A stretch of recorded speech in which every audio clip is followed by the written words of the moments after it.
Hello rock stars. YouTube షార్ట్స్లో పాటలు add చేయాలనుకుంటున్నారా?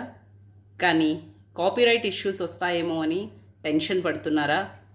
ఈ వీడియోలో షార్ట్స్ సౌండ్ లైబ్రరీ ఉపయోగించే విధానం, మానిటైజేషన్పై ప్రభావం మరియు కాపీరైట్ సమస్యలను ఎలా తప్పించుకోవాలి అన్న దాని గురించి కంప్లీట్గా ఎక్స్ప్లెయిన్ చేశాను.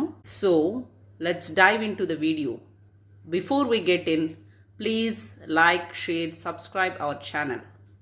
ఈ వీడియోలో మీరు ఏమేమి తెలుసుకుంటారంటే యూట్యూబ్ షార్ట్స్లో పాటలు ఎలా యాడ్ చేయాలి, యూట్యూబ్ సౌండ్ లైబ్రరీ ఎలా యూజ్ చేయాలి, కాపీరైట్ ఇష్యూస్ ఎప్పుడు వస్తాయి, మానిటైజేషన్పై ఏవైనా ప్రభావం పడుతుందా, best practices and useful tips తెలుసుకుందాం. మీకు ఈ వీడియో ఏదైనా యూస్ఫుల్గా అనిపిస్తే లైక్ అండ్ షేర్ చేయండి. ఇంకా యూట్యూబ్ టిప్స్ కోసం సబ్స్క్రైబ్ చేయండి. సో యూట్యూబ్ షార్ట్స్లో పాటలు యాడ్ చేయవచ్చా? ఎస్, యూట్యూబ్ మీకు వీడియోలను మరింత ఆకర్షణీయంగా అందించేందుకు యూట్యూబ్ ఆడియో లైబ్రరీ మరియు యూట్యూబ్ షార్ట్స్ సౌండ్ లైబ్రరీ ద్వారా కొన్ని పాటలను అందిస్తుంది. సాంగ్స్ ఎలా యాడ్ చేయాలి? మీ షార్ట్స్కు పాట యాడ్ చేయాలంటే ఈ స్టెప్స్ ఫాలో అవ్వండి. యూట్యూబ్ యాప్ ఓపెన్ చేయండి. క్రియేట్ బటన్పై క్లిక్ చేసి, అంటే ప్లస్ సింబల్పై క్లిక్ చేసి క్రియేట్ ఏ షార్ట్ సెలెక్ట్ చేయండి. రికార్డ్ చేసిన తర్వాత యాడ్ సౌండ్ అనే ఆప్షన్పై క్లిక్ చేయండి. మీకు కావాల్సిన పాటను లైబ్రరీ నుంచి సెలెక్ట్ చేసుకోండి. కావాల్సిన విధంగా ట్రిమ్ చేసుకుని వీడియోపై యాడ్ చేయండి. కాపీరైట్ సమస్యలు ఏవైనా వస్తాయా?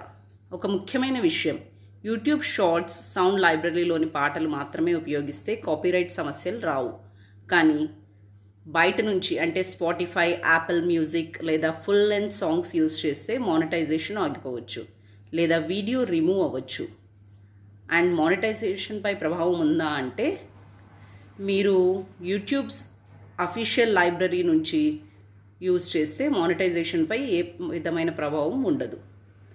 అండ్ అలా కాకుండా కాపీరైట్ సాంగ్స్ యూజ్ చేస్తే మాత్రం యాడ్ రెవెన్యూ దెబ్బతినొచ్చు.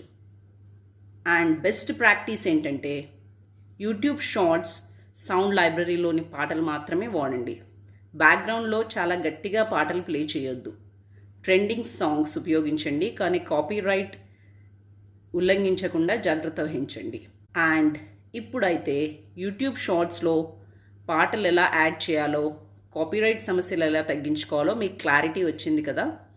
ఇంకా మీకు ఏదైనా క్వశ్చన్స్ ఉంటే కింద కామెంట్ చేయండి. ఈ వీడియో నచ్చితే లైక్ చేయండి, సబ్స్క్రైబ్ చేయండి. మరిన్ని ఇంట్రెస్టింగ్ టిప్స్తో మళ్ళీ కలుద్దాం.